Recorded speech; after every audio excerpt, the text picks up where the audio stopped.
Ok, bonjour, bienvenue. Mon nom est Matthew Patson. Je suis un des organisateurs de cette série de conférences en économie politique internationale. And it gives me great pleasure to welcome today a speaker in that series, Susan Sell, from George Washington University in Washington, D.C. Susan has been writing for 15, 20 years on intellectual property rights and the global economy, a whole number of books on that subject.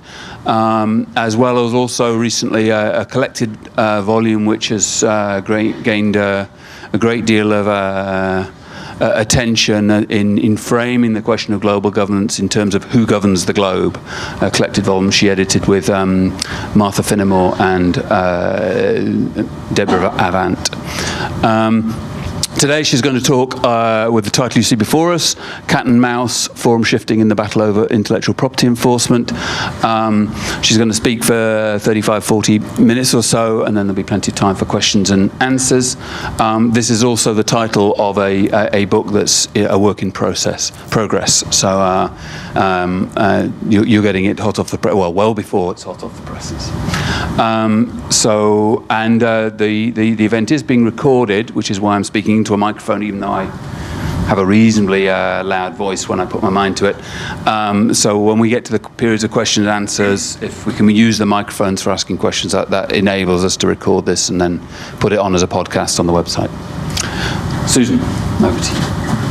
Thank you, Matthew.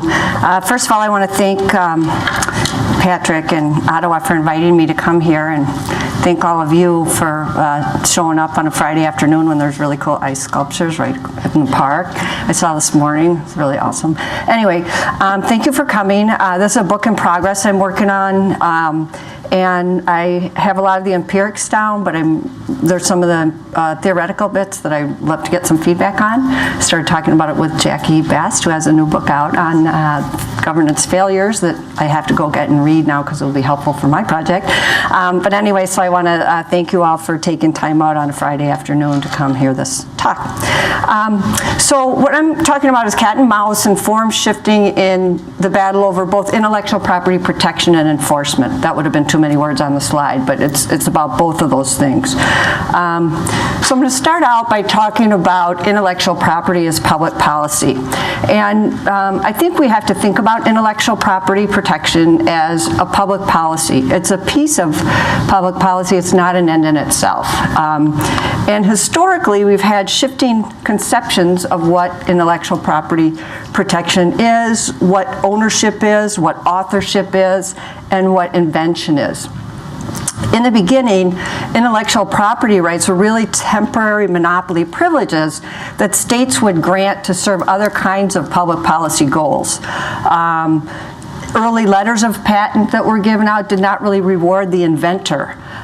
If I was in Venice and I was a glass blower, maybe the Crown of England would give me a letter of patent if I just would bring glass blowing techniques over to England. Even if I didn't invent it, I would have the patent. So they weren't really for the inventor, they were for someone who was introducing technology into your territory. So that was a different kind of conception. Or if I was a salt producer and would go make salt in another country, I might get one of these letters of patent.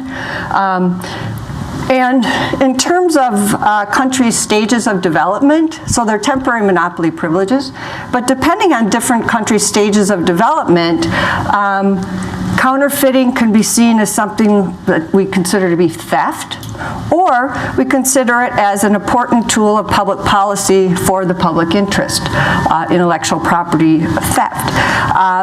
Historically, technology importers have benefited from lax standards of intellectual property protection. And we had a lot of different kind of public policy goals. For the United States, for example, we did not, we had a public policy goal of trying to encourage American literacy.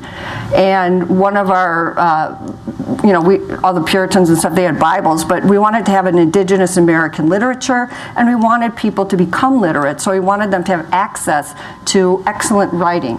So what we did is refuse to recognize foreign copyrights, especially British copyrights on good literature, and so we didn't recognize Charles Dickens' patents, or I'm sorry, his copyrights at all. So we had these penny presses that were cranking out Christmas Carol for 2 pennies. So to get this good literature in the hands of everybody. And that's what we did. It didn't make Charles Dickens very happy, and he complained about it a lot, but it did help to serve our public policy goal of getting a literate public, and also a public that would start to produce indigenous American literature. Another goal that the United States had was to develop the land. As our population was growing and we were moving westward, we founded a number of land grant institutions, like the university where I'm from, University of Minnesota, and the idea was we wanted people to start to develop the land, to make it arable, to cut down forests, to help to feed a growing population. So what we did is these land grant universities existed to give seeds away to people that were moving west and settling so that they could produce food that would support a growing population and also increase the productivity of land moving west. And so land grant universities were designed to, or set up to give away seeds, not to protect them the way we think about it now.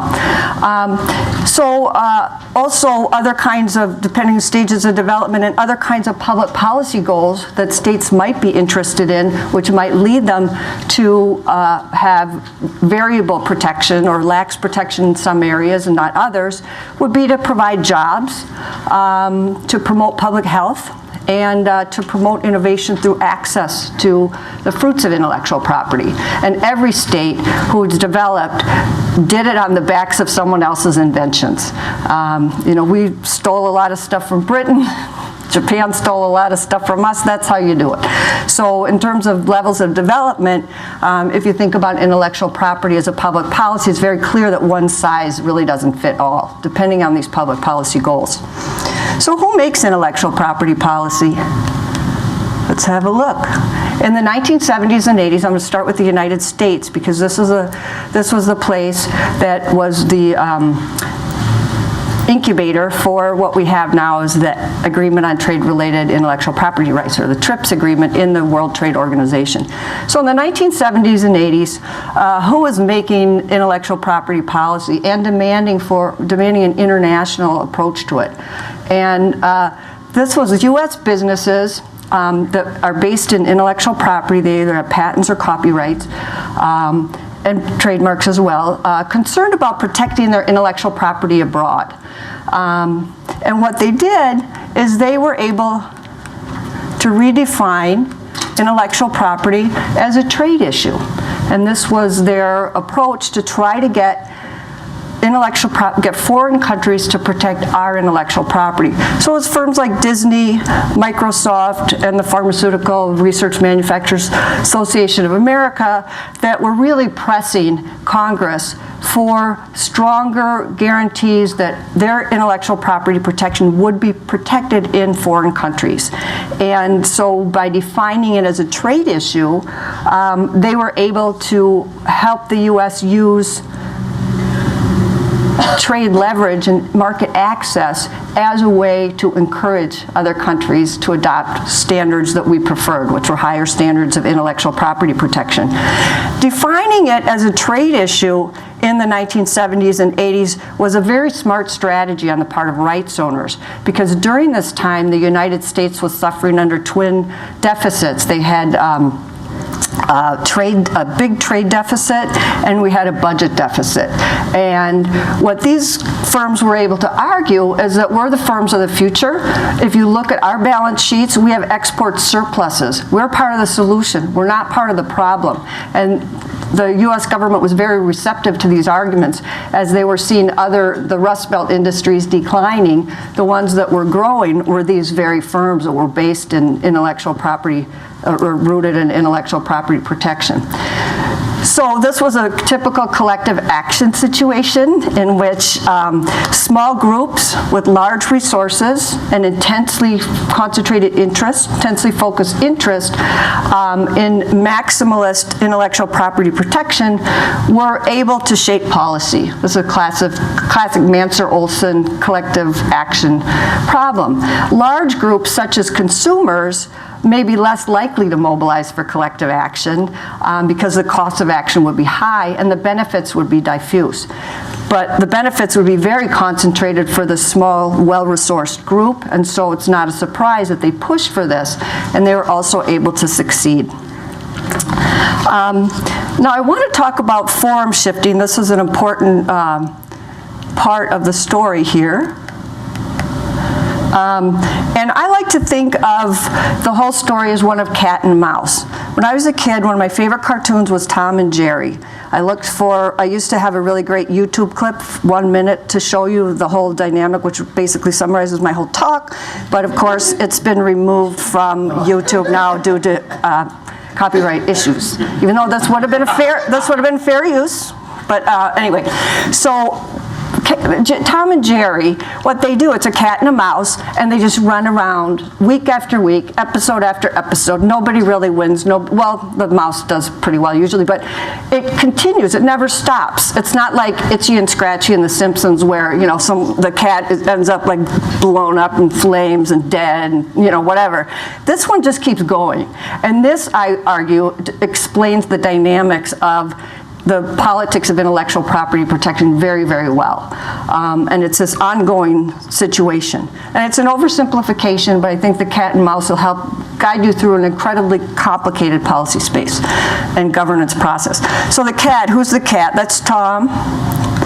And who is the cat in my conceptualization? The cat, industry associations, multinational enterprises like the ones I just referred to, US Trade Representative's Office, the OECD countries, and World Intellectual Property Organization. So that's who I'm conceptualizing as the cat. What's their goal? Their goal is to ration IP, to make it scarce, so that you can, you know, charge nice money for it. And what characterizes the cat? The cat is larger, the cat is stronger, and the cat has more resources. By stronger here, I mean politically much better connected than the mice in terms of the American political process, but also in Geneva as well. So larger, stronger, more resources. So that's Tom. And here's Jerry, very adorable, Jerry the mouse. And the mouse represents developing countries, some non-governmental organizations. Doctors Without Borders would be one, Public Knowledge, Electronic Frontier Foundation, Knowledge Ecology International. Some firms, these might be generic drug manufacturers, they could be computer equipment manufacturers, and lately, just very recently, who's been getting into this policy space has been IT firms such as Google. And I'll talk a little bit more about them later. And what's the goal? Is to increase access to intellectual property protected goods and services. And what characterizes the mouse? The mouse is smaller, the mouse is weaker, and the mouse has fewer resources. This is changing a little bit with Google, but Google has just started to tiptoe into this policy space. They were really slow to catch on that they really had to take Washington seriously, but they figured it out. Okay, so that's the cat and mouse I'll be talking about. And what we've seen in this space is a lot of horizontal forum shifting. By horizontal forum shifting, I'm talking about the shift from a multilateral organization to another one that embodies different values, different orientations. And the first horizontal forum shift I want to talk about is the one from the World Intellectual Property Organization in 1986, which was the agency with the most, priority, or the most jurisdiction over intellectual property issues, administering the international treaties and stuff, over to the General Agreement on Trade and Tariffs in 1986 at the beginning of the Uruguay round. So the firms that I mentioned earlier, They pressed the US government to adopt a trade-based approach to intellectual property, and they also were able to convince them and their counterparts in the OECD to get an intellectual property agreement inscribed into the GATT regime. This would give them leverage that they wouldn't have just in WIPO alone, because they could bargain for market, you could get more market access, you could promise more market access if you got higher levels of protection abroad. Similarly, if you weren't satisfied with the levels of protection, you could deny market access. So the big US market was a source of leverage that they didn't have in WIPO. So that was the logic behind this. So with GATT, we got now the WTO, we did get the TRIPS agreement on trade-related intellectual property rights, and this is a big deal.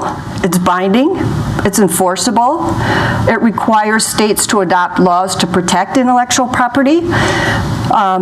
Now, since the TRIPS agreement was adopted, countries are obligated to protect pharmaceutical products, not just processes, so the actual pills themselves have to be available to get patents. That was different, that was new.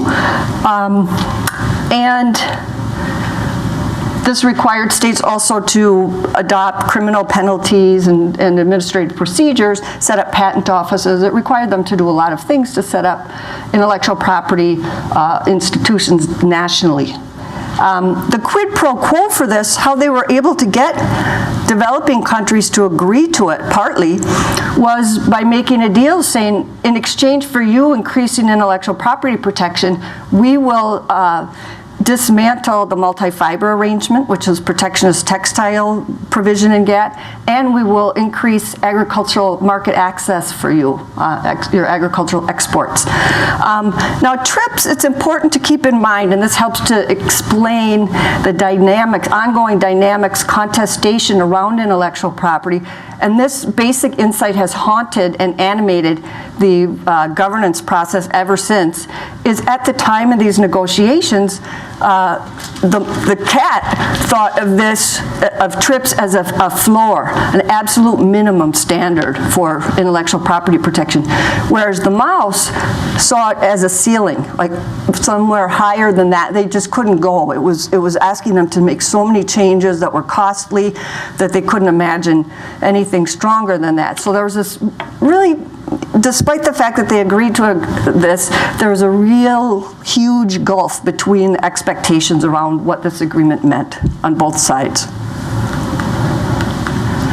So then there we have the TRIPS. That was something the CAT wanted. Success, victory for the CAT in 1994. Meanwhile, an HIV/AIDS pandemic starts to break out. A number of countries are suffering from it. Sub-Saharan Africa, South Africa, Thailand, Brazil are facing HIV/AIDS, huge numbers of people dying from this. And in the World Health Assembly, the mouse and some NGOs started raising that issue and saying, wait a minute, I think that the high cost of medicines, because they're now patented, that they weren't, maybe before TRIPS, that are patented, the antiretrovirals are too expensive. It costs maybe $40,000 a year just to treat one patient, but we have this huge pandemic and all these people are dying. So in the World Health Assembly, the mouse went there and said, we have to do something about this and do something to promote access to essential medicines, because this is an unacceptable situation. So here, they made the link between patents and the high cost of medicines in a public health context. So they framed the issue as a public health issue, not a trade issue. So the CAT framed it as a trade issue and activated the World Trade Organization. The mouse framed it as a health issue and activated the World Health Organization. This is a horizontal shift that parties engage in order to try and get a better result for themselves. And since different international organizations at this multilateral level embody and promote different values, you have opportunities to use these strategically to promote your interests, which is exactly what the mouse did. So in the World Health Assembly in 1999, WHO passed a universal resolution that countries should have access to medicines. And the mouse brought this resolution, which had been unanimously accepted, over into the World Trade Organization. So something they cooked up over here, they brought over into the trade regime, and during the the beginning of the Doha negotiations, the Doha round of multilateral trade negotiations in WTO, they said, we're not going to negotiate on anything, the mouse said at the beginning of this, we're not going to negotiate on anything unless we get a declaration on TRIPS and public health, underscoring that under no circumstances should public health be compromised for intellectual property. Now, those exceptions already existed, and this kind of language already existed in TRIPS, but between the passage of the WTO TRIPS agreement and the HIV/AIDS pandemic, countries like the US, at the behest of the pharmaceutical industry, were putting a lot of pressure on developing countries to adopt higher standards and not to use TRIPS flexibilities, threatening them if they were going to use compulsory licensing to provide generic antiretrovirals for their people, threatening them if they engaged in parallel importing, which you buy, let's say, I'll just make something up, but let's say the antiretroviral made by Pfizer is, $6 a pill in India, but it's $30 a pill in another country. You can import that patented pill from India to save the money, so you can get the drugs cheaper. Well, pharmaceutical firms backed by the United States sued Nelson Mandela over the Medicines Act of 1997, which created a huge outcry, huge civil society campaign against the pharmaceutical industry, against the United States, and ultimately the US and the firms backed down. But this led to the Doha Declaration. Say, we just want clarity that we're really allowed to look after public health because they're bullying us, they're threatening us, and that's what the Doha Declaration was about. But the point here is it was a horizontal forum shift for a weaker party to get some leverage, to get its interest inscribed into the trade regime, which happened in this case. So the cat, still thinking about TRIPS as a floor, wants higher standards of protection and enforcement. That never stopped. So they're like, oh gosh, this health thing has gotten sort of like a political hot potato in WTO. We're not going to be able to go there. We can't do this in WTO. Everyone's paying attention. We sued Nelson Mandela. Okay, my bad, but it's not really going to work here in WTO. So they engage in another forum shift. Paragraph 6 amendments turned out to not be very consequential, but the mouse also got the only amendment to TRIPS to allow for the export of generic medicines made under compulsory licensing for countries that didn't have domestic capacity to build them. But it's a convoluted mess of an agreement, and it's not really a big victory for the mouse, but at any rate, they were able to get another health provision in WTO. Okay, so the cat's like, okay, we're not going to go anywhere in the WTO. We can't get TRIPS plus standards there because everyone's talking about health and the whole Nelson Mandela thing. So we're going to go over to WIPO, which has always been a pretty hospitable venue for us because their whole thing is about protecting intellectual property. So we're going to go back over there and we're going to resuscitate these agreements called the Substantive Patent Law Harmonization Treaty.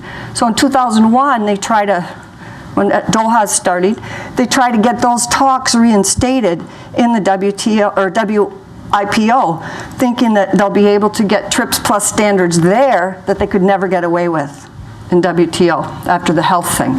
So with the attention on the medicines issue in WTO, they go over to WIPO to push a TRIPS plus agenda, and they were trying to pursue their TRIPS plus agenda in WIPO, but developing countries had also remembered about the health thing, they hadn't forgotten, and they said, we refuse to discuss the SPLT unless you first take our development considerations seriously.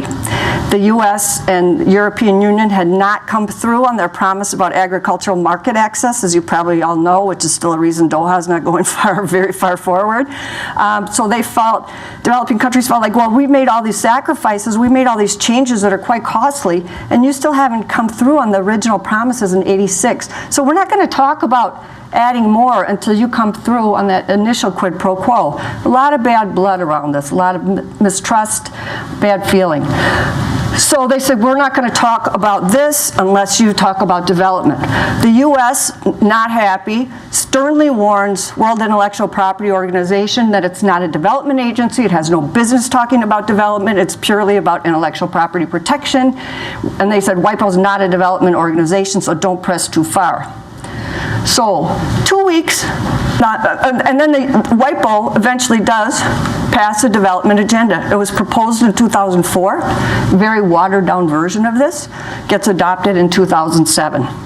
It's not, really an earth shaker, but 2 weeks after this was adopted in the World Intellectual Property Organization, the USTR, European Community, and Japan's Ministry of Foreign Affairs, 2 weeks after this, they announced their intention to pursue an international enforcement agreement. It's like, okay, the mice have chased us out of WIPO, so we're going to pursue an international enforcement agreement. And this was an instance in which, in response to the development agenda, which the mouse wanted, the cat engaged in a vertical forum shift, moving to a lower level. Knowing the cat knew it could not get a deal that it would like at the multilateral level, so they engaged in a vertical forum shift. Vertical forum shifts tend to be used by powerful states whose vital interests are at stake, and where their position on issues is far different than the vast majority of states. And that's exactly what the story was here. They knew they couldn't get it through the multilateral channels, so they engaged in a vertical forum shift to a plurilateral one. And here, leaving there because the mice have chased them out of WIPO on this issue, they start to pursue the Anti-Counterfeiting Trade Agreement and the Trans-Pacific Partnership Agreement.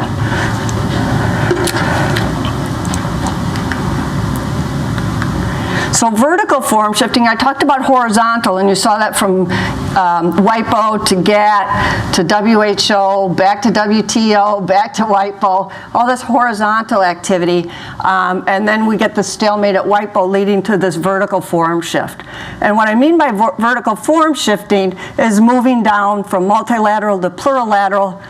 This is very reminiscent of the World Trade Organization Agreement on Investment, TRIMS called. This is like acronym hell, I just have to say. I live in Washington, D.C. We actually talk like this. For the Multilateral Agreement on Investment, which blew up.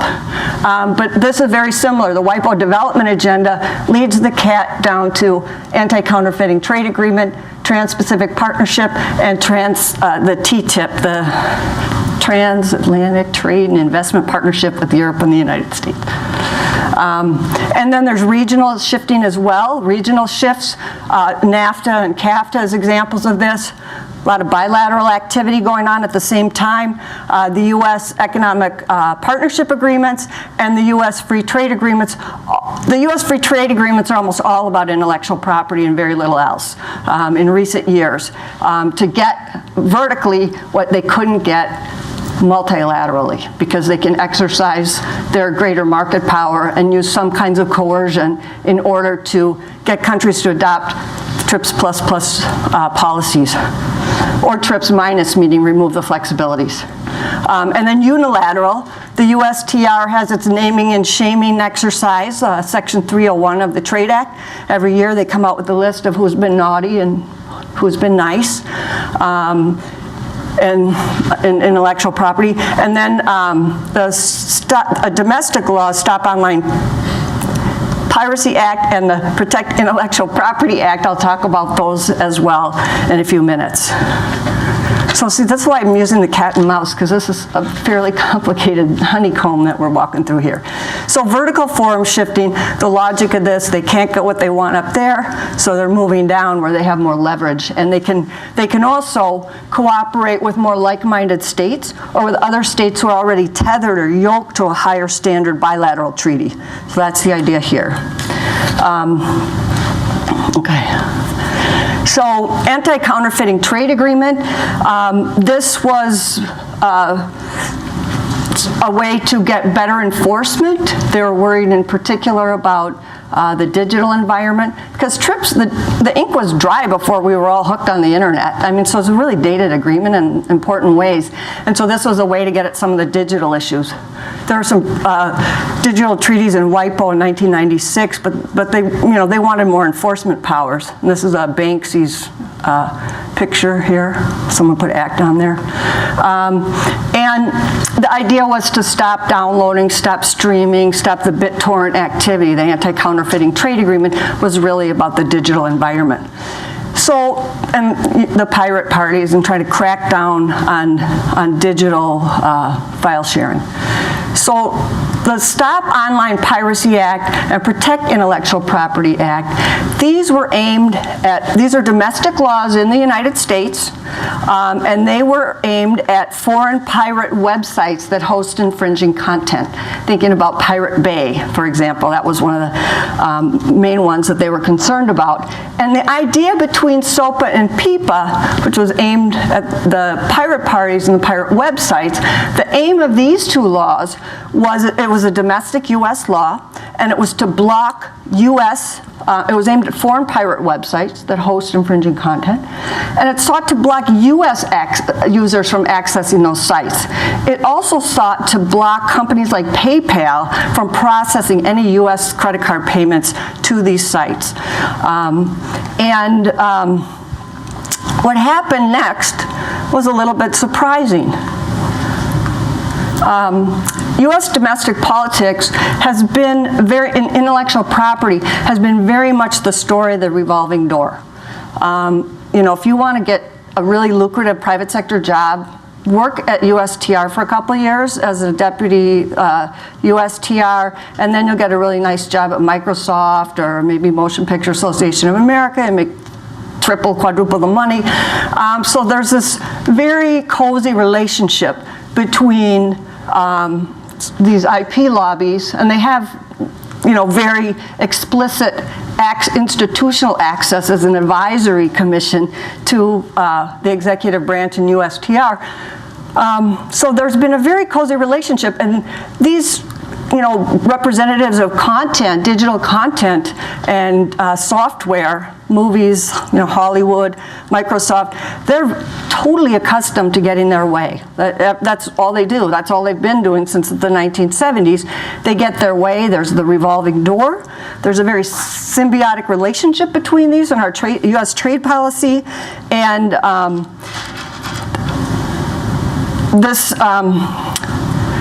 their expectations are that they're always going to get their way. They're big donors. We don't have public campaign financing. They're big donors to campaigns. It's expensive to run. The ones with money actually get a lot of what they want. But what happened here was surprising. Most of these agreements, these international agreements, have been conducted under a fair amount of secrecy. But this was a domestic law. And so it was openly debated in Congress. And people started to pay attention. People like Aaron Schwartz started, the late Aaron Schwartz, started a program to alert people that this was going on. Some people in Congress were concerned that this amounted to censorship. Some representatives like Ron Wyden, a Democrat from Oregon, he had been involved in drafting legislation for safe harbors for internet service providers. So he was concerned about what this might mean for the internet, this kind of censorship. And there was a lot of online mobilization against these two laws. But it was done in public. The public got to find out what was in the laws, unlike ACTA and TPP to some extent. So they got to find out, and they didn't like what was going to happen. And so they mobilized, and the vote, they agreed that they were going to, all these like user-generated content places, Talking Points Memo, Boing Boing, Cory Doctorow's really cool blog, Mozilla, Move On, all these groups mobilized online and said, hey, we've got to do something, we've got to stop this. This is censoring the internet. And so they all announced that they would go dark on January 18th at the eve, before the vote was going to happen on the law. And Jimmy Wales of Wikipedia used his talk page. He runs a very democratic operation. He used his talk page to say, should I go dark? Should I do something? And his users overwhelmingly said yes. And so Jimmy Wales posted this. So when kids, like all the students at GW, no doubt, went on Wikipedia because they were working on a paper, this is what they saw. This is what they saw. And this was a very powerful message. This was, legislation that could finally damage the free and open internet. For 24 hours it went dark with this message on it. So if you went on there, this was a very powerful, palpable demonstration of what was at stake in a way that just words wouldn't work. But when all those millions of people went on here and saw that, they're like, oh my gosh, we need to do something about this. And Anonymous got busy. They were being very pranksterish is what they do. I don't know if you know the story about these masks, but these are Guy Fawkes masks, and the copyright to Guy Fawkes' image is owned by Warner Brothers, and every time these are used publicly, they're supposed to pay compensation to Warner Brothers. Well, they don't. So anyway, that's why they chose those masks. And what Anonymous did is they started to publish, they do some naughty things. They hacked websites, and they posted embarrassing personal information about some of the content owners who were pushing for these laws. But at any rate, there was a massive online protest, but there was also concerns within Congress with people like Ron Wyden, Jared Paulus, who was a tech guy from Boulder, who's now in Congress, but he knew how the internet worked, unlike most of the people in Congress, apparently. And what happened is the law got killed. So SOPA and PIPA went down in just a matter of about 24 hours. 24 hours before it started, there was massive support for SOPA and PIPA, and after the blackout, all these representatives walked away from it and said, no, no, no. So these laws were killed. The lobbyists, oops, I'm going to go back one. The lobbyists were absolutely flabbergasted. They had never imagined that this could possibly happen. They'd gotten what they wanted every time. And their expectations were they'd get their way. But they didn't. And, Chris Dodd, there's all these great quotes, I've never seen anything like it. It's like, yeah, because this was open and democratic, and people don't like what you're doing to the web. Hello? But anyway, they were really shocked, really shocked. But what was really interesting about this, from my perspective, is that what was happening domestically in the U.S. affected U.S. foreign economic policy, what we were trying to export abroad, which was our anti-counterfeiting trade agreement, which had some of the similar kinds of intuitions and provisions that were aimed against foreign websites and BitTorrent and streaming and file sharing. So the death of SOPA PIPA sparked all these anti-counterfeiting trade agreement protests that had been done in secret, had been done totally secret. But these Europeans saw that the US, this crazy IP++, domestically was able to kill a law that was favored by the lobbyists who have been getting all this foreign stuff they want. They got kind of inspired by that. And so, Congress had backed off really quickly after the protests, and then that was January 20th. 18th were the protests. By the 20th, it was a dead letter in Congress. So this is February 11th in 2012. There are hundreds of protests in European cities, over like 200 European cities protesting against ACTA. Here's a map of where they were. This is just couple weeks after SOPA PIPA died in the United States. So hundreds of thousands of people come out and protest. Poland, Germany, Latvia, Czechoslovakia, Czech Republic, Slovakia, and Lithuania, they all reject ACTA. The EU Parliament, There's the Polish parliament. Look at they're in the Guy Fawkes mess. There's our early rejectors, I suppose, just days after, before the marching protests. But I think that's so funny. They did their Guy Fawkes mess. It's kind of funny. Anyway, but then the EU Parliament in July voted 478 to 39 against ACTA. This is after most of the countries had signed it. So they rejected it. So of the 22 signatories now, of the 27 member states cannot ratify ACTA. So who knows if it's dead letter or not? I'm suspecting it's dead letter, but like the Hydra head who gets chopped off, it'll resurface in some other form, as will SOPA, as will PIPA. And now we have the Trans-Pacific Partnership. The Trans-Pacific Partnership Agreement with this really blurry map is a trade agreement that the United States is pursuing. It's very important to the United States. It wants to have a big footprint geostrategically in Asia, fearing that China is going to dominate the region and wants to make sure that the U.S. has a big role. But the intellectual property provisions of the Trans-Pacific Partnership Agreement are they're TRIPS plus, they're TRIPS minus, in that there's no flexibilities. They're US minus, as there's no thing like fair use or due process in them.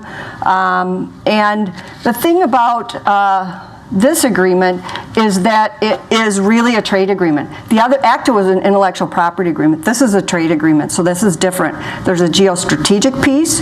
There's trade-offs that could be made between agriculture, between manufacturing, different tariff schedules. This is a real trade agreement, so there is some horse trading that could go on, like there was in the Uruguay round. But recently, WikiLeaks released chapter, the IP chapter, the environmental chapter has also been released now, which is causing quite a firestorm, but the IP chapter was leaked through WikiLeaks, and not only was the chapter leaked, but it identified everyone's positions on different intellectual property provisions, and one of my students did a really nice network analysis that was posted by the Washington Post, showing how isolated the United States is on IP in this agreement. It's really quite stark. They're asking for the sun, the moon, the stars, a couple more planets, galaxy perhaps, throw that in there for pharma. So, you know, having patents on medical procedures, surgical procedures. You slice to the left or the right, I own that. So one of the questions is what happened to ACTA? Is that kind of contagion going to spread to TPP? And we see some images of this beginning to happen. Interestingly, in the United States, there's a lot of pushback in questions about granting Obama trade promotion authority. Harry Reid has said no. Ron Wyden, this is an interesting development. Max Baucus, who had been chair of the Finance Committee, he is now ambassador to China as of like 2 days ago. So Ron Wyden is now going to be ahead of that, and he was one of the people helping to stop SOPA. So I think this is interesting to have him in that position because he's very protective of the internet in a way that, you know, he likes net neutrality, he likes, he doesn't want to shut it down, he doesn't want it censored. And he's very sensitive about internet service providers' safe harbors. So that's an interesting domestic political change. But I don't think Obama's going to get trade promotion authority very quickly. He may end up getting it, but he's not getting it next Wednesday. And they wanted it next Wednesday, if not earlier. U.S. really wants to nail this down because it will allow all these IP producers and owners to get much, much higher standards of protection that they can only get through a vertical forum shift and could never get multilaterally. Interestingly, I think one of the most interesting things about both ACTA and TPP, this vertical forum shifting, is the countries that the U.S. is most concerned about, and Europe too, I imagine, most concerned about, most worried about, none of them are invited to the conversation. China, India, Brazil, South Africa, Thailand. So a real question is, does it matter, you know, if TPP even goes through? Because they might just say, I mean, there has been a bit of a shift in relative economic power. Will they have to care? Will they have to, you know, adopt these policies, or can they say, not so much, you know, we're going to do it our way? So it's a very interesting question. in some ways it feels like sort of a desperate last grab, to get the highest levels of protection locked into the system before things go horribly wrong for Warner Brothers. So one of the questions is about the cats and mice. What are we looking at in the future? Are we going to have continued conflict? Like that. Are we going to have peaceful coexistence? Will we have some kind of creative engagement between the two? Maybe it's important to think about what that might look like. Or some kind of strategic withdrawal, where there's maybe TPP standards and maybe Brazil, India, China, very patchworky by sectors.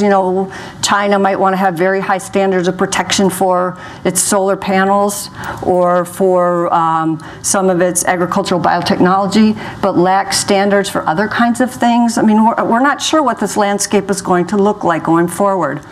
Now, the implications for governance and the things I'm trying to figure out for my book, and I love some, a lot of this was empirical, but I wanted to get it all out there because it demonstrates some of these analytic things that concern me and that I would love to get some feedback on. And one of the issues is how we can capture as analysts these, what I would consider recursive dynamics. And the dynamics are recursive both in time and in space. And I'll start with space. When I mean a recursive dynamic in space, it means that at the multilateral level, at these different levels of engagement, bilateral, regional, multilateral level, there are feedbacks loops between the bilateral negotiations and what's happening at the multilateral level. And the best example of that is during the negotiations for TRIPS, many developing countries said, no, intellectual property doesn't belong in the trade regime. So meanwhile, the United States engages in a lot of bilateral negotiations to get countries to adopt higher standards and with the promise of foreign investment and with the threat hanging over their heads of trade sanctions, gets them to adopt higher standards. So they were able to get rid of a lot of the opposition bilaterally that did have an effect on the multilateral outcome. So the recursivity in space is easier to imagine, but the recursivity in time, I think, is probably the most interesting and most important. And that is, if you think about the forum shifting as kind of a cycle going forward like this, not to any given endpoint, but all the back and forth that I showed you. At time one, intellectual property was an intellectual property issue. So it enlists, a certain number of players are busy in that regulatory space. Then it gets defined as a trade issue. So that way you can enlist the USTR to help carry your water. You can get trade ministers to help, promote your interests abroad. You have a different cast of characters. And then with the HIV/AIDS pandemic, you got it framed as a public health issue, which activates Doctors Without Borders and a number of different kind of public health groups. And this recursivity over time keeps changing the regulatory game. And it's very misleading if you stop at a one-off and say, ooh, Doha Declaration, look what everybody won. We can go home now and drink our champagne. Well, if you stop watching how this is going, you have not only, misleading empirically, but in terms of trying to affect change of any way, you can just get blindsided. You could win a little battle and lose the war. Both scholars, analysts, they have to understand this recursivity in time, but it's difficult to apprehend. Greg Schaefer has a nice, interesting new book project on transnational legal ordering where he tries to capture this dynamic that I find quite useful, but I'm still in search mode. Another question is the so-called problem of enforcement. The U.S. constantly complains that this stuff isn't being enforced, and one of the questions is some people say, well, the big issue in enforcement, it's either in international cooperation, you can have distribution problems or enforcement problems, as if they're separate. But I think in this space, They're not separate at all. If the parties felt that the distribution of costs and benefits of these agreements was relatively equitable, if they had the capacity, they would enforce them. If, however, they feel that the distribution of costs and benefits is not equitable and that these agreements are harmful for them, there's no way that the U.S. should be expecting enforcement.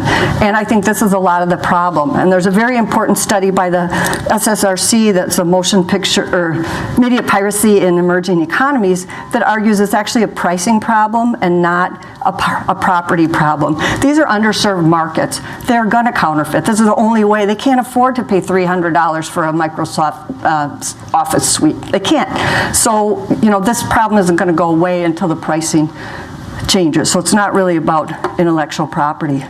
Another issue I think is really important to think about in this space in particular, but I think it's true also in the area of financial regulation and also environmental regulation, environmental governance, is the question of the democratic deficit. Ever since we've engaged in deeper and deeper integration, and the trade regime has been extremely successful in getting rid of the easy at the border kind of impediments to free trade, but we've gotten more and more deeply integrated where we're getting very much into each other's domestic regulatory business and threatening to overturn domestic social compacts, domestic bargains around public health, for example, around a whole bunch of different issues. And with that being the case, it maybe doesn't seem, and this is I think some of the pushback on trade promotion authority in the states, it may not be the case that it's okay to just leave trade policy to the executive branch when these policies are going to affect us very deeply on a daily level in terms of accessing the internet, medicines, you name it. So I think the democratic deficit, they've talked about it in Europe for a long time in the context of the EU, but I think it's becoming sharper even in places like the States with this deeper integration. And finally, the last thing I think is really interesting to think about is the question of leaks and legitimacy. I think with the WikiLeaks, with Snowden, with Chelsea Manning, these leaks have led to interesting revelations, of course, but also raised questions about legitimacy. USTR, for example, was found to have been untruthful time and time again, saying, when questioned about secrecy for ACTA or TPP, they say, it's not us, we're not insisting on secrecy, it's our trade partners, and it's a national security issue. Well, when all these leaks came out, I found out the only country insisting on secrecy of the agreements was the United States. So this is having a very negative effect, I think, on the legitimacy and the trust of people in what the government's saying, and adding to a certain kind of skepticism about what the government is up to. So I think these are some of the larger governance questions that really animate what I'm doing here, but I haven't figured out how to put all these pieces together with the complicated cat and mouse dynamics that I just shared with you. And I will stop there. I'm sure I've gone on way too long, but I get excited. And I had a cappuccino a little while ago. I blame that. So I'm happy to take any questions or comments. Thank you. I don't have the microphone, but Susan, are you happy to direct your own traffic with questions? Sure, yeah. You're in as good a spot as me, and yeah. There's only the one microphone, so we have a reasonable amount of time still for questions, so feel free to put your hand up and then ask questions or comments. And there's, like I said, there's a microphone behind you, so if you put your hand up, it'll come over with your hand it to you.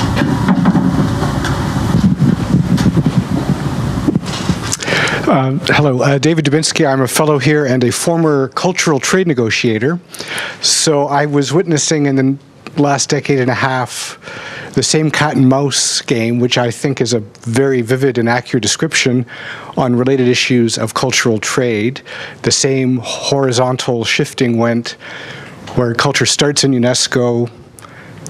At the end of the Uruguay round with the General Agreement on Trade and Services, there's cultural trade obligations in the WTO, and then Canada, France, and others moved it back to UNESCO with a convention on cultural diversity. So I think your storyline of a cat and mouse game with horizontal shifting. It could apply to many other sectors as well. Just a thought on the democratic deficit and the governance issue. There's some work out there on trying to describe the competing jurisdictions of WIPO, UNESCO, WTO, etc., for all their differences as deliverers of public goods or global public goods. And I'm just wondering if that has some potential of forming a kind of a glue that would allow health policy, cultural policy, intellectual property policy, trade policy together into a, I don't know, analytical framework and governance framework that has some promise. Well, thank you. That's a really good set of comments. First of all, I'd say that I'm familiar with a lot of the literature now on foreign proliferation, regime complexity, all this stuff. I've been looking into that quite deeply because it's certainly relevant. And it is happening around a lot of different areas. And I think part of it is this relative power shift, that the institutions that were set up after World War II no longer reflect the relative power dynamics of players. Countries like China don't have really the voice that one might expect. And that mismatch is leading to a lot of dysfunction at the multilateral level, a lot of stalemate, a lot of freezing. And so we see a lot of strategic institutional behavior. But I'll say from stuff that I've worked on in IP for a long time, there was an effort to try to come up with an umbrella concept that would, at least in intellectual property, like you were kind of suggesting about global public goods, that was called the A2K, the access to knowledge. And people thought that might be really useful to address development concerns such as access to digital media and educational materials, access to germplasm for agriculture, access to medicines, that might be a great umbrella to bring together all these different kinds of citizen groups, consumer groups that are concerned. But I have a lot of trouble with the term global public goods. And part of the reason is, I guess this relates to the project Randy Germain is spearheading on Susan Strange's legacy in IPE, but good for whom? And that's the question. TPP would be great for Disney. It would be great for America's GDP. It would be great for Microsoft shareholders. Is that a global public good? It's presented as one. It's presented as one. It's good for everybody. Whereas, access to educational materials, is that a global public good? Well, it's not good for Elsevier, but it's good for sub-Saharan Africa. So I think that we can never get away from the politics of all this. And that's in my field. A lot of the mainstream intellectual property literature sort of sucks the politics right out of it. It's all about institutional design, and it's like, well, yeah, but for what? What the governance for what? For whom? And I think that's the issue we'll never be able to get away from. And that's why I think looking at the relationship between questions of distribution and enforcement together are really important, because and questions of legitimacy, because there's two different, Ian Hurd writes about legitimacy very nicely, and there's two different ways we can think about it. We can think of it as a substantively legitimate outcome, maybe preventing unnecessary death. That seems pretty good to me. Call me a dreamer, but no, I think that's kind of a good thing.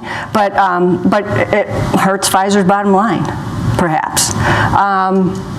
But then there's another kind of legitimacy we can think about, and that's procedural legitimacy. And that's where these agreements are really falling short, because not all the stakeholders are at the table.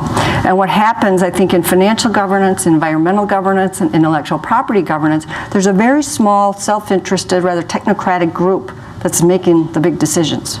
And then they have, increasingly with deeper integration, a big societal footprint. Nobody was sitting around thinking about HIV/AIDS when they were in Geneva negotiating TRIPS. But there has to be some kind of mechanism when you get those unintended consequences that are so horrific to go back and rethink either the process, who should be at the table, distributional consequences of this, and maybe, and if you're not getting enforcement, maybe you need to recalibrate the distribution. And so I think that's a piece that really needs to be unpacked, and the politics have to really be made central. That's what makes these issues so vexing, but they're just too important, and they're increasingly affecting our daily lives. And I think there has to be some, you know, I mean, Larry Lessig, who started out as an intellectual property scholar, now founded Root Striker, which is all about getting campaign finance reform in the United States, saying until we have that, we're going to get these outcomes. So, you know, I don't know where the conversation needs to end, but I think putting the politics back in it is absolutely essential. And that's why I get a little worried about global public goods, because it's the kind of language any side can use, you know, for its own, you know, to put its own interests in universal language. You know, I mean, another good example of that is food security, you know, talking past each other. Because Monsanto can make a case that they're all about food security with GMOs, you know, drought-resistant strains, whereas Via Campesina can also make a food security argument. So I think a lot of it is, a lot of these global public goods languages mask the politics underneath it, and that it kind of stops us from thinking more deeply about who wins and who loses. And I think that's what we really should be thinking about. Okay. It was kind of Hyde Parkish, wasn't it? That was excellent. Thanks. My soapbox. Great talk, and in my mind anyway, it sparked a number of questions. But I'll give you the micro question and the macro question. The micro question is, I'm sure I'm not the only one in the room who would like you to have a few more comments on Google. Okay. And the way that it's kind of come to this question late, and maybe use that as an opportunity to talk about, you've just been talking about the who wins and who loses, but within the, let's call it the private knowledge producing sector, there are some interests and firms maybe that are on the side that is different from the Microsoft, et cetera. I'd be interested in hearing that. The second, the macro question is really, I was really struck about your comment about whether maybe this vertical forum shifting down to the lower levels and the TPP, et cetera. And you said, well, you're not even sure, maybe it doesn't even matter, because maybe it's, you know, it's the United States has been forced to pursue a intellectual property regime among the like-minded, and are just leaving out not just a part of the world, but a part of the world that is becoming more significant and with a bigger economic footprint and all that kind of stuff. And maybe in the way, what that sparked in my mind was a question about what is the connection between the flow of knowledge and an increasingly, you could call it globalized or liberalized world or world economy. And it strikes me that one of the interesting, consequences of the trajectory that you're describing is that we're actually possibly, or this is the question, are we moving to a period in which ideas and knowledge will not flow globally in a frictionless manner, which is really what some of these interests want? And is that going to have an impact on the cohesiveness or the fragmentation of the global economy? Sorry, I have to write these down because I don't want to forget them. And, those are excellent questions. And the question of impact, okay. There are a lot of parts to that, so I want to make sure I try to address them all, but those are great questions. Okay, I didn't get all of it down, but the first on the micro question, the question of the role of Google and the new role Google's playing versus Microsoft. Yes, they have some different interests. Google is more, benefits more with the freer flow of information, with less gates on the internet. But one thing that I find somewhat troubling when I would present I had a paper, Revenge of the Nerds, on the whole SOPA PIPA ACTA story that came out in International Studies Review last year.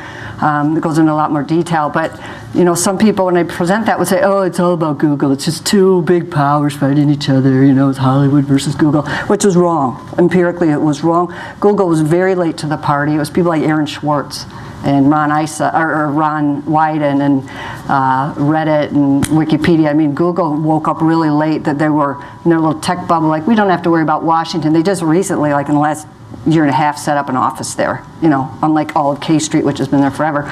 So they came late to the party. So it wasn't really Goliath and Goliath. It was a David and Goliath story, very much so. However, what I find troubling, and this is increasingly the case, first of all, I'll say about Google. Google is, if Google gets evil, they are going to be the victims of the same kind of nerd mobilization. The paper I call Revenge of the Nerds, bringing down SOPA PIPA and ACTA. They're going to be the victims of the same thing. People aren't worshiping Google.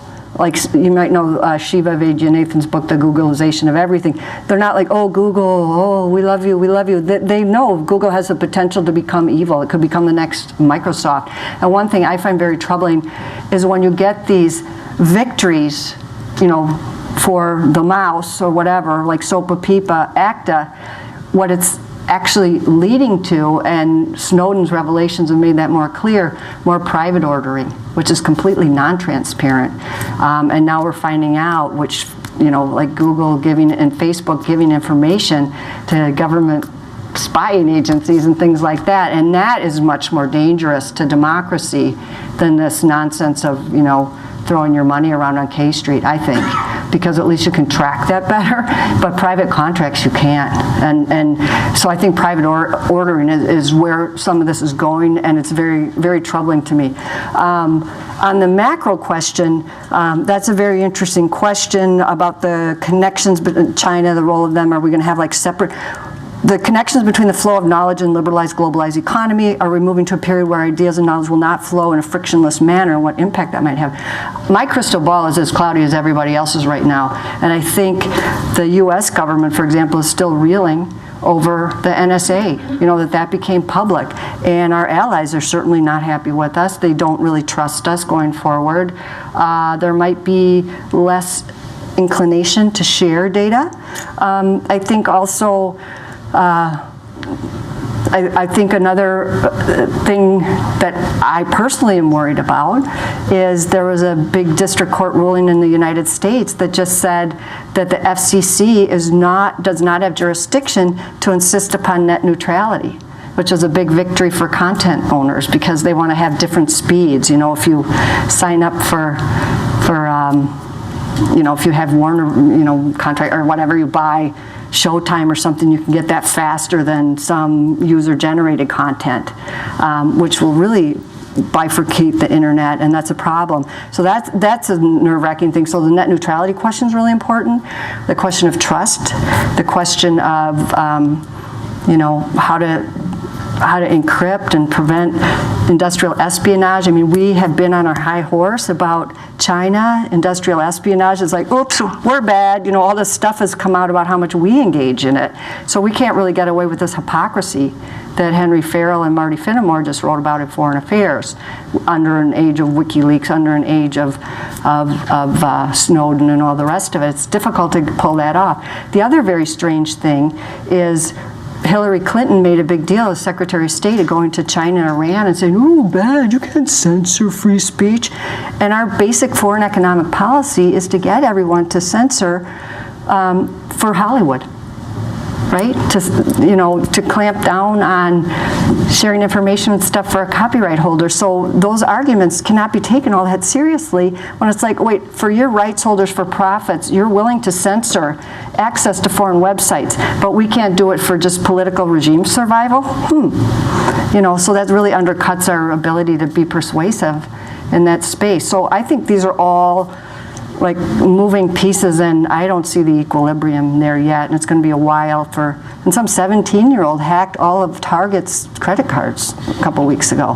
You know, I mean, there's so many questions around cybersecurity, net neutrality, private contracting, that I think it's going to be a while till the dust settles. So I'm going to just throw down and say my crystal ball is very murky, but those are really the great questions.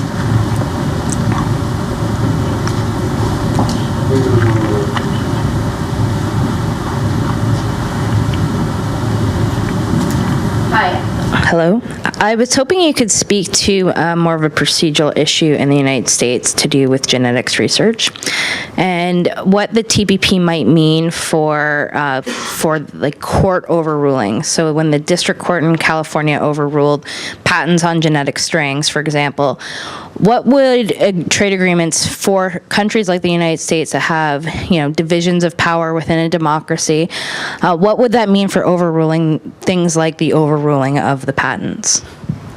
I'm not sure I could speak to that issue as well as a law professor. I'm not a law professor. I'm a political scientist. I'm not a lawyer. But there have been a lot of there's a big Supreme Court case saying you can't have a patent on the BRCA gene for breast cancer testing. That's a recent case that came out. And, you know, pushing for these things through the Trade Representative's office, and then having Supreme Court rulings coming out saying, actually, that's not really appropriate. There's a lot of very interesting fomentation going on around court decisions on the one hand, and then things we're asking our foreign partners to do. And one argument that a lot of lawyers are making, and constitutional lawyers are making, is, and trade lawyers, are that we cannot have anything in our foreign trade agreements that goes against our domestic law. And the Trade Representative's office always insists that they don't go against our domestic law, where I think questions like you raised are relevant to the extent to which they do. You know, our law, our practices, or the things our Supreme Court has ruled. And what we've seen in many, many cases also is an effort on the part of the United States when it can't get something through Congress. This happened with internet treaties in 1996, when it couldn't get through Congress, when it was negotiating the Digital Millennium Copyright Act, and it wanted all these really stringent provisions.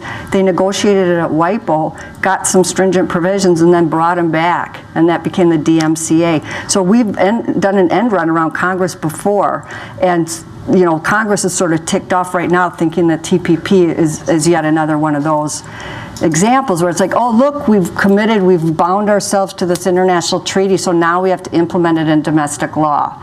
And, you know, that's not playing so well right at the moment. I don't know how that's going to come out, because frankly, historically, Congress hasn't really put up a big fight on all these IP plus things before, because they like to get their pockets lined too, so that they can run for office and stuff. So this was kind of an unusual situation. So I think they're having a tantrum now about being left out of the process, rather than, some are substantively upset, but I think more of them are about being cut out in the high-handed Obama and this and that, you know.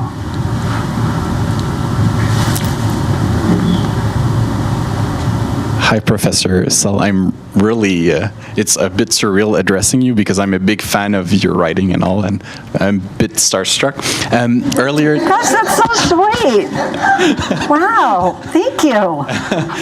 Earlier in your presentation, you spoke about how a lot of, right now, the developed nations like the US and Japan had this history of piracy and being basically mouse. And so I'm wondering, taking your analogy of a cat and mouse, there seems to be this trend of when a mouse will eat enough cheese, gorge itself on cheese, it turns into a cat suddenly. And suddenly it's for enforcement of IP rights and all that. So I'm wondering, are we all living under this sword/clock until China and India eat enough cheese and turn into cats themselves? Like, is all this debate? That's going to happen. But what I think is more interesting, I think it's not, it is going to happen. And in fact, interestingly, China now has the world's largest intellectual property office in the world. And it's become the most litigious in patent law, or patent lawsuits. domestically.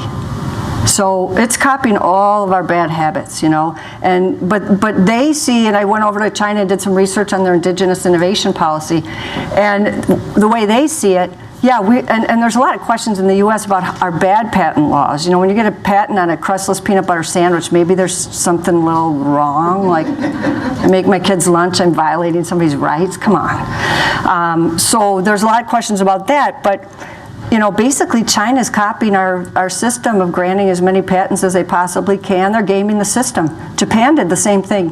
You know, we went after Japan in the 70s and 80s, you're ripping us off. And they learned from us, they learned how to litigate, they learned how to win, and now they're a huge demander of these laws. They learned, Korea's learning it now because Japan went after them.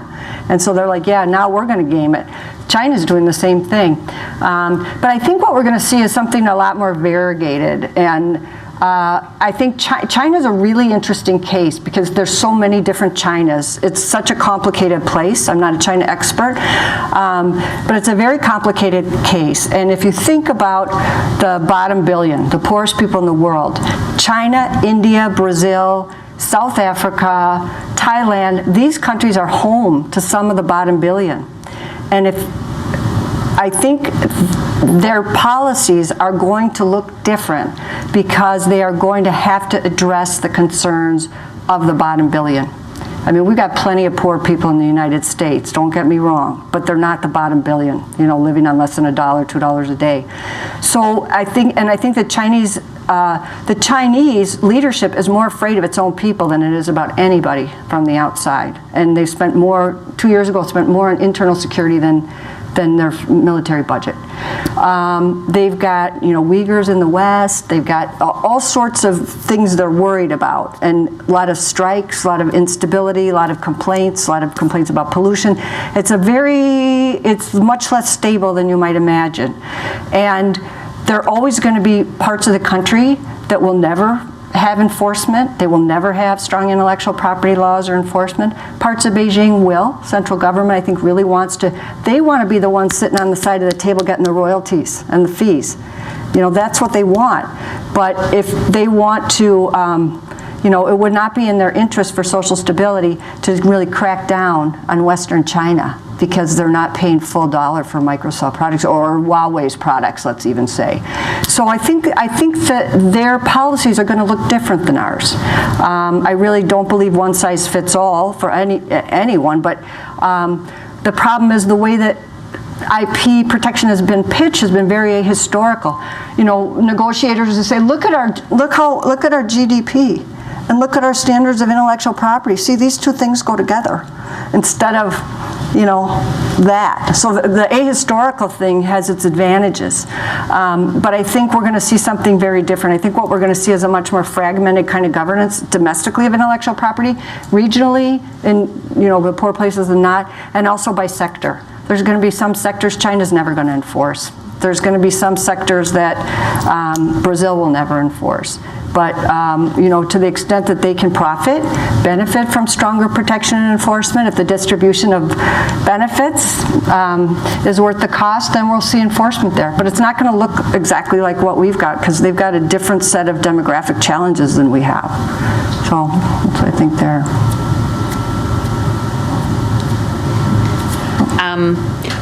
This is what I always do. Okay. I'm going to engage the sort of more theoretical questions that you raised at the end, because goody. I find them really fascinating. This question of implications for governance. And one of the things I find just so rich in this talk is the way you're trying to find a way of making sense of a set of processes that are actually quite complex, that exceed any one space or time, and try to map them in a way that, you know, gives it a kind of logic and coherence. And I've been trying to do that in a different field, the field of sort of... That's why I'm going to buy your book. International development. I want help. What I want to think about what are the parallels and differences in what I see in some ways between the two. Because in some ways, I mean, I was trying to understand why, say, you know, it's not just the World Bank or the IMF or CETA or DFID that gets interested in, say, the problem of ownership or results management. It's a set of problems that are defined. Suddenly, everyone is obsessed with this new problem. New governance strategies come out of it, new techniques and so on flow out of that, and I'm trying to understand why those shifts occur. Arguably, you see a similar pattern pattern here where, intellectual property becomes a problem of trade, therefore you approach it a certain way, it becomes a problem of health, it becomes a problem of speech, in a sense, free speech.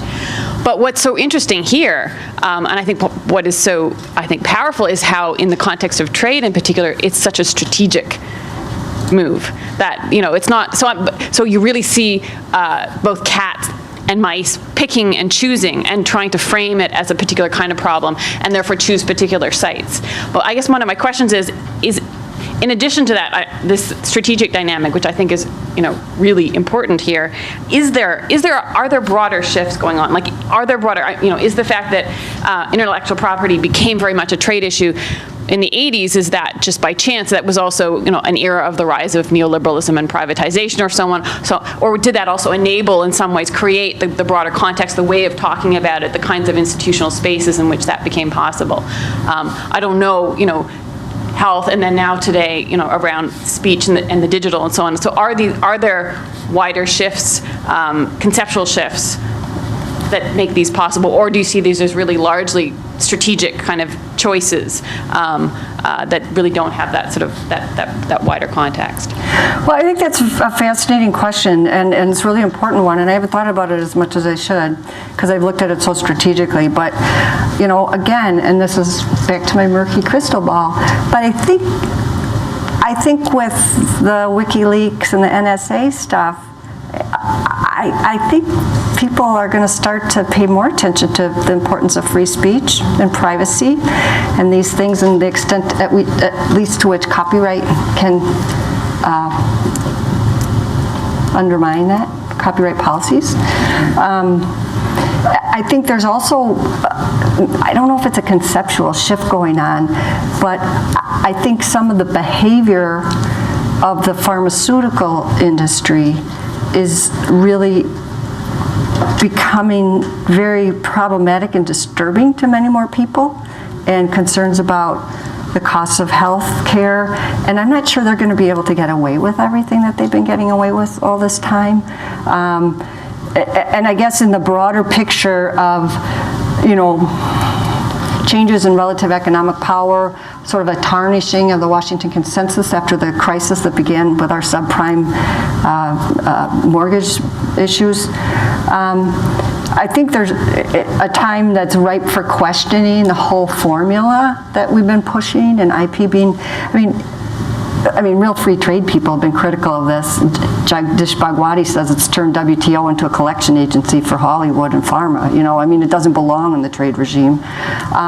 So I think there could be possibly more questioning of that. But I think there are a lot of moving pieces, and I think the geostrategic relative power shift has fragmented governance in a lot of really important ways, and I'm not sure what it's going to all add up to. And I know, Matthew Patterson, you've been working on sort of really environmental governance at all these multiple levels, and not all the actions in international law, not all the actions in international organizations, and that's why I think exploring the recursive dynamic all the way to the ground, like Peter Dreyhaus's brilliant book on patent offices in developing countries, which is, to me, very chilling. But the way these preferences get stapled into the ground, they get very difficult to dislodge. And causal arrows not just going top down, because the causal arrow really in intellectual property started from domestic level US, projected multilaterally, and then having to be inscribed in domestic politics. But now, there was this transnational mobilization of geeks and internet users that helped to bring down SOPA PIPA and ACTA, which is very interesting dynamic. And the plurilateral stuff shows that that's not where the action is. So, again, there's just a lot of moving parts, and I don't know, but I need to think harder about a broader conceptual shift. I can see pieces of change, but and what resonates with people that didn't in the 80s, but I'm not sure where it's all going to end up.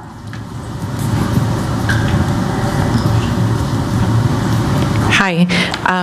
Laura McDonald at Carleton.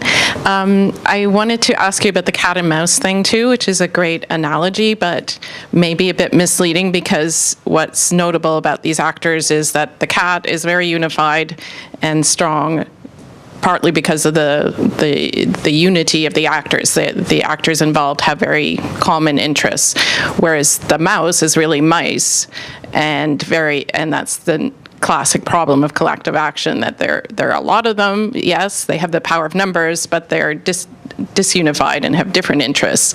And so what's been interesting over the course of this story you've been telling is about how mice can come together at certain times and places around common interests and forge common interests by framing the problem in a common way. So we saw that earlier around NAFTA and more recently around the MAI and, the other stories you told. But I'm just wondering, in the latest phase of the story you're telling here, you're talking about the nerds getting together and revolting, but, are the nerds going to get together with peasants or South African grandmothers in the way that we saw happen around the medicine issue? So I'm just wondering how you see that coalition shifting into the current era. That's a great question. One of my heroes, intellectual heroes, is James Boyle, who's written just amazing things. He's an intellectual property scholar, and he wrote an interesting book on shaman spleens and, insider trading. I mean, he's this very creative guy. But he wrote a really interesting piece that I think is very important. I think it speaks a lot to this space. And he made a case, he wrote about the environmentalism of the net. And he made a comparison between, and he wrote it like 15 years ago, 20 years ago, something like that, between the environmental movement and this nascent, at the time, A2K movement, access to knowledge movement. And he was making the case that that environmentalism started out as, woods the owl, give a hoot, don't pollute. Somebody cared about litter. And Rachel Carson writes this book about DDT killing songbirds. And then someone else worries about, ooh, look at that sludgy water, or our river in Ohio caught on fire. And one of the things he said, how the environmental movement came together, is people started recognizing connections, that there was something, they socially constructed a movement really about there's a connection between litter, between songbirds, between burning rivers, that might coalesce into something larger. And he was arguing that the sort of, I don't know, I hate to use these labels, but like progressive IP movement, whatever, was at that stage of the early environmental movement, and it had yet to find, global public goods being one, that was one phase of it, thinking, oh, maybe we could pitch it this way, but, Monsanto can say they're a global public good, right? So, and A2K seemed to be a little, A2K was very interesting because I went to all these A2K conferences at Yale, and it was very, very interesting because there was a huge division. I got there, I was talking about agriculture and agricultural germplasm and intellectual property rights, and I was there on a panel with a guy from, I think he was from Ethiopia, he was a patent officer from Ethiopia, who had just won this big case against Starbucks, that Starbucks was going to have to compensate Ethiopia for calling their coffee Ethiopian or whatever. And he was like, woohoo, And all these information wants to be free people were there, like, I don't know, John Stallman people. And they were so horrified. I mean, they just like, property rights, And I was like, it's not really a property issue, it's a social justice issue. These guys have been screwed forever. Like, we just take their stuff and make a bunch of money. It's nice that he's getting paid, that they're getting some compensation for it. And then the other thing where people, like the A2K people didn't want to touch with a 10-foot pole was the whole question of traditional knowledge. Again, because it's like, ooh, no, property rights bad. So, and I'm not against intellectual property rights, believe it or not. That's not my position. I think they're important. I think we need them. I think they're good things to have. But the pendulum went so far over from like, yeah, this is a part of public policy, this is one arrow in our quiver, to they're good for their own sake and we must protect them no matter what, even if people are dying unnecessarily. This is the most important thing. It's gotten to this crazy position, but it's time for the pendulum to go back somewhere. That's my personal view. I mean, but there's these really strange, we're not there yet in terms of a way to think about putting all this stuff together. But I think the way of thinking about the environmentalism of the net is a way to kind of spur creative thinking of how can we connect the Peruvian farmer who wants to continue to grow 60 varieties of potato on his 5 acres to, schools in elementary schools in Africa where the Gates Foundation is donating. Any school that has Linux, they're donating Windows computers loaded with Windows and taking away the open source version. There's got to be some narrative that can connect these all together. I don't know what it is. We've tried their access to medicines, but that was a bit narrow. Tried, the way I think about it myself is I'm interested in economic development and developing countries. So I'm like, what are the 3 things that you can't develop without? And that's health, nutrition, and education. Those are the things I care about. Drugs, books, and seeds. That's what I care about. I don't care about Hollywood movies. To me, okay, download movies. I don't care. I don't have to me, that's not essential for development. Culture people might disagree, but if you don't have food, if you don't have nutrition, if you don't have education, if you don't have education, you can't go anywhere. And so for me, there's got to be some way that those 3 connect. I haven't figured out how, but those are the 3 things. If they could be tied into a really compelling, coherent narrative, I think that might have some more traction. But we're all working on it and thinking about it and trying to find a way for, and I'm also very curious about this internet mobilization and the SOPA PIPA story, because, some sort of techno-optimists are like, no, new democracy, information, yeah, we can just connect with our laptops and stuff. Well, there's a digital divide. And there's also, like, slacktivism, like that Coney 2012, oh yeah, Coney, bad guy. And then the guys are like all naked and crazy in the streets in San Diego, and people are like, oh, maybe he was wrong.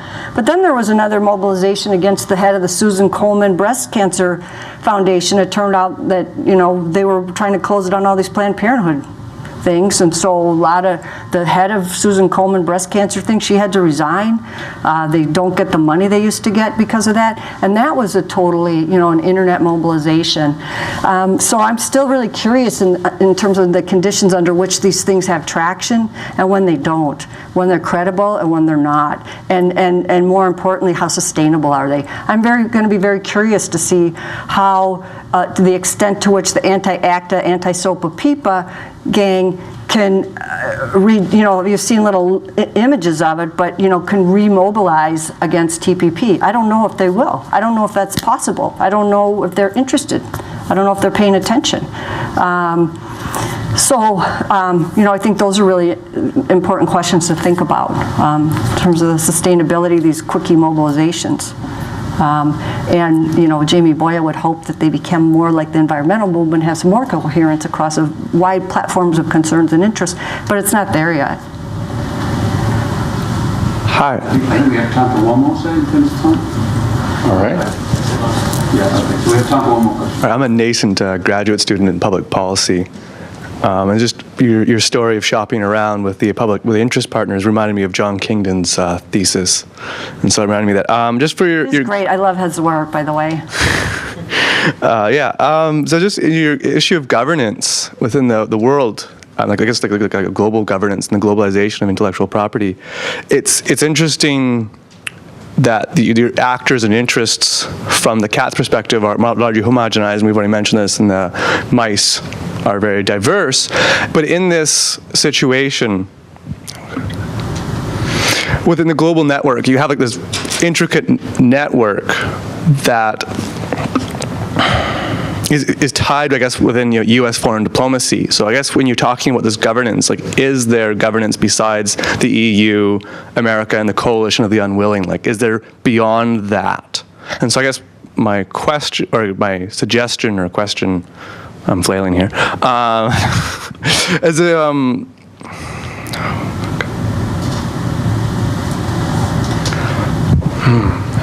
Is that the only action in IP? No, it's not. Yeah, so I guess with the John Kingdon illusion, it's implying that there is like a source of governance. And so I was just curious, do you think that the governance does exist in the sense that it is global? No, never mind. But I had an idea. No, it's very patchy. I mean, I think the only thing you could look at that might have that reach would be TRIPS, because that's binding. And if you want to be part of WTO, you have to go along with it. But there's huge ungoverned pockets in this area, in this space, and a lot of non-enforcement. And that's probably more prevalent than the opposite. So, yeah, it's not the only game in town. I mean, I'm increasingly convinced that international organizations and international law are not really where most of the action is. So then where is most of the action? Huh? So then where is most of the action? I think a lot of the action is in these networks, and there's a lot of action, I think, at local levels, at state levels, even with intellectual property protection, at courts, district courts, many different places, different regulatory agencies. It's really more diffuse. That's what I think.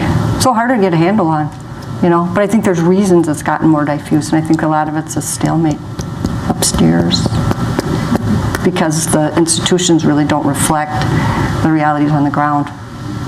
And in that mismatch, there's a lot of space for mischief and a lot of space for positive things to come out of it. Then I just have one little question about the WTO. Is the TPP, like, what does this mean for the WTO? Has the US WTO doesn't know what it means. WIPO doesn't know what ACTA means for WIPO. Okay. WIPO is nervous about getting marginalized. U.S. did it before. WIPO was very upset. I talked to these guys in 1986, and they're like, "Wow, we don't have anything to do now. I'm going over again." And you know, when the U.S. is like, "You're not a development organization," and WIPO's a bit unusual because it gets 85 to 95% of its 90% of its budget from the Patent Cooperation Treaty. So it's the cats that are paying, you know, the bread and butter of the organization. So like they don't have all that many degrees of freedom if they want to continue as an organization. And the U.S. has said, who needs you? We can just have a tripartite office. We could have Japan, Europe, and the U.S. Patent Office. We don't need you. And they're like, we'll find something to do for you. But we have to talk about development because they belong here too. But they're nervous about ACTA. They don't know, you know, and a lot of civil society people have been pushing them. So you need to, WIPO, you need to get some answers. You need to get some information about how this maps on to you. WTO, you need to, and a bunch of developing countries are saying this. What does this mean? What does ACTA mean for WTO? What does TPP mean for WTO? You know, just like what does Convention on Biological Diversity mean for TRIPS? You got to engage that stuff. You can't just like pretend it's not happening. We're gonna have to stop anyway. So there will be time to keep these conversations. So it's time to bring it to a close. Thank you to everybody running around with the microphones and the video. Thank you to you all for coming, and thanks in particular to Susan for a great talk and Q&A. Thank you guys for really great questions. Thanks for coming.